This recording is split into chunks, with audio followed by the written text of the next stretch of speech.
Hi, I'm Kira McKinley, and today we're going to talk about Celtic art, which is a very old and honestly very cool art form.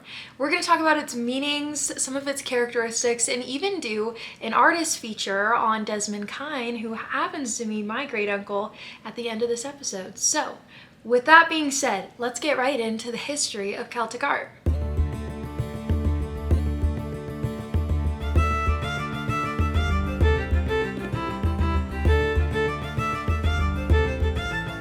As I just mentioned, Celtic art is very old, okay? It's been dated back to 1000 BC, with some experts even claiming that it could have been earlier than that. And it actually started up in Northern Europe. Now, when you think of Celtic art, you think Ireland, Scotland, right? But the Celts originally resided in Northern Europe and started this art form there. While in that region, they really explored it within iron and gold and other metal pieces. Once they did move down to Ireland and Scotland a little later on, they began to divulge kind of in this art form more and explore it. And now, today, it's shaped into many different forms. You can find it in drawings, paintings, tattoos, stained glass, those classic metal pieces. Honestly, you name it, Celtic art is pretty prevalent in the art world and in many different forms. Celtic art itself can usually be signified by its spirals, knots, and non-linear geometric shapes.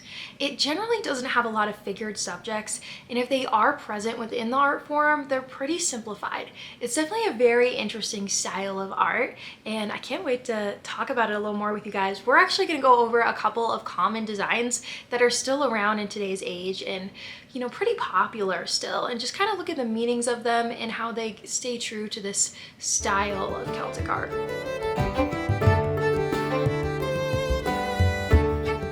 A couple very common Celtic art designs are the Celtic cross, the triskelion, and the claddagh.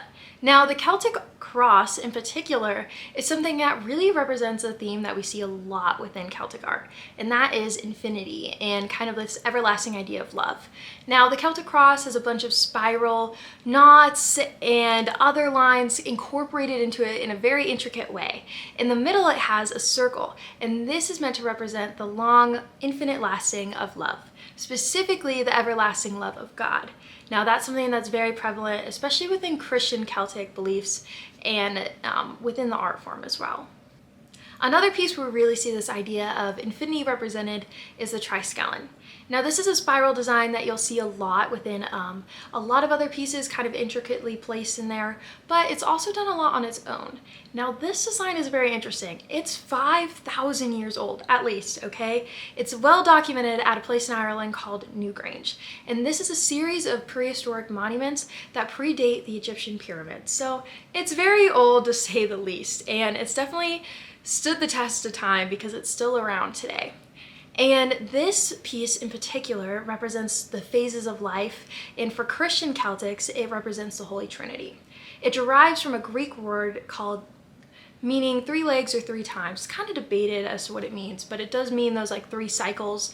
Many believe that, again, that 3 cycle of life, or for Christian Celtics, they believe it's the Holy Trinity representation. So definitely within Celtic art, there's this generalized theme of connection, I think, beyond oneself, but unity within all those different phases of life, and this lasting of infinite love. And that's seen especially within the triskelion as well. It's a connection, right? Some people even believe it's like an elemental connection, things like that. And the spirals in general in Celtic art really kind of represent that as well. They're very uniting. Another popular design is the claddagh. Now, the claddagh is a design seen a lot in rings. You've probably seen the claddagh rings before. They're very significant within Irish culture, at least within my family. I went to the place they were originally made when I was younger, actually, in Galway, Ireland, and the very southern tip of Ireland. And we got a ring from there, my brother and I. It was very special. A lot of people will wear a ring facing a certain way depending if they're in a relationship or not. And so that's a really cool little thing about it, but it has a very cool meaning. It's probably one of my favorite Celtic art designs. It has a hand, heart, and a crown.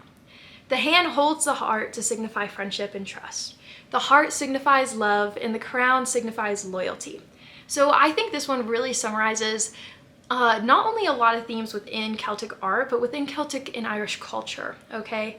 It's very community oriented. It's really based around unity, love, and this infinite idea of love. That's something that is deeply ingrained in this culture. And this piece in particular, I think, especially with the three aspects of it, wholly represents that. And yeah, it's very beautiful. This one is very interesting. It is a little more on the Irish artwork side than on the Celtic. It is Celtic inspired. There is a difference, especially the shamrock, the heart, things like that. Those are a little more Irish, since those came about a little later from the original start of Celtic art. But it is a very interesting piece and definitely has roots from that, and really ties together this art and community connection in the themes we're seeing. With that, we're gonna kind of take those themes of now understanding the spirals, the knots, everything, the unity, the infinity within Irish art, and look at a modern day Irish artist, okay? We're gonna look at Desmond Kyne, who happens to be my great uncle. My great uncle Desmond is my grandma Monica's brother. Now, he is one out of my grandma's 11 brothers. Kind of crazy, okay? Now, as a lot of Catholic Irish families would know, it's not that uncommon to have that big of a family. And for them, a lot of them did many, many different things. But 3 of the brothers did a lot of very impressive artwork in Ireland, and it was heavily inspired by Celtic art. My uncle Desmond did anything from card paintings and drawing designs. He did a lot of stuff, but he's most well known for his stained glass work. And he did a lot of this with my uncle Brendan.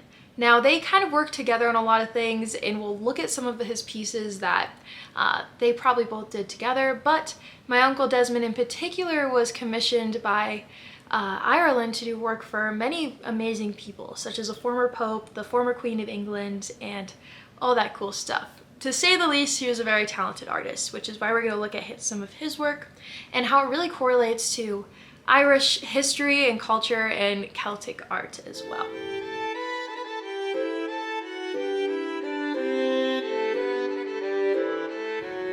The first piece of his that we're going to take a look at is Our Lady of Knock. This is a stained glass piece that depicts the Virgin Mary, and at her feet is a lamb that is to signify the sacrifice of Jesus and his life. So this is a very interesting piece. It comes from an event that many claimed happened in the city of Knock in Ireland. So let me read this to you guys, okay? According to the site, Roman Catholics, quote, Our Lady was wearing a brilliant crown and clothed in white garments. On her right was St. Joseph, his head inclined toward her. On her left, St. John the Evangelist. The right of St. Joseph was an altar on which stood a cross and a lamb.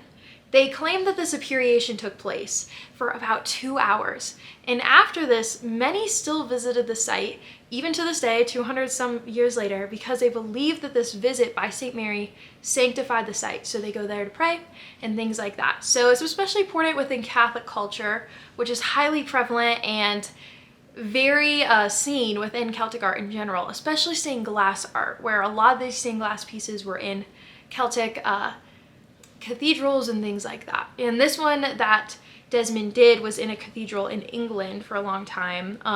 The main piece, he did a lot of sub pieces that were in various places as well. And this piece is very interesting because it does kind of bring back to this theme that we see a lot of infinite everlasting love and this unity of culture and things like that we see within Celtic art. But stained glass art within Celtic art is very, very detailed.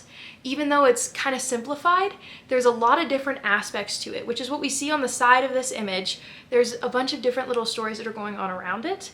So that is very cool, and along with this, we do see that simplified figure that is kind of common within this art form as well. Now, this next piece is actually signed by my uncle Brendan, but could be one that they kind of collaborated on together. It is definitely noteworthy though, because it's derived from an image from the Book of Kells. Now, the Book of Kells is very important to mention when we talk about Celtic art. It was, I think, kind of pivotal in preserving this art form in some ways. It is a very old and valued book. It's very historic in Ireland, and it's a documentation from Celtic monks on the Gospels and the New Testament of the Bible. Now, this isn't any old book. It is filled with images that are stamped with Celtic inspiration. These images themselves almost look like stained glass pieces. They are heavily colored and things like that. So it's very cool to see it made into a stained glass piece. Now, this piece in particular is quite interesting. It does represent this Celtic simplified figure design. I also really appreciate the colors in it. I think it gives the piece great composition, and that's something very unique to Celtic art, because although it's simplified maybe within shape, a lot of the times its colors and other aspects really amplify the image. And this piece in particular is just quite fascinating, especially from a historical connection level, because Celtic art really does, again, have a lot of cultural ties, and we see this again going back to the religious tie that we see in the Book of Kells and things like that. But I got one more design from Desmond to show you guys, and this one's a pretty cool one. This next piece is pretty interesting. It's actually from a collection of stained glass pieces he did from a series of this cathedral in Europe. And it's from this one big window Celtic stained glass design. And he took a bunch of little images from it, kind of like we saw within Our Lady Knock, how there were a bunch off the side. And this one comes from that. Now, why I wanted to look at it though with you guys is to show this simplified figure representation again, right? It's interesting though, because in Celtic art, there is some detail to the faces, and a lot of those features are done differently than the body, right? The body is kind of blended in with the rest of the design, but the faces are almost more isolated. It's similar to this thing we saw in the Book of Kells, right? It's simplified, but amplified. It's very interesting how they do that, but yet in such a symplectic type of way, especially through the color work within the images. So that is very interesting. And again, we're going back to this tie within the churches, specifically the Catholic Church. This piece, I think, was representing a lot of ministry work done within the time. But yeah, it's a very interesting piece and kind of ties together this theme of his work, which was heavily centered around Celtic inspiration by historical events and Celtic design, especially within themes of unity, everlasting love of God, and things like that.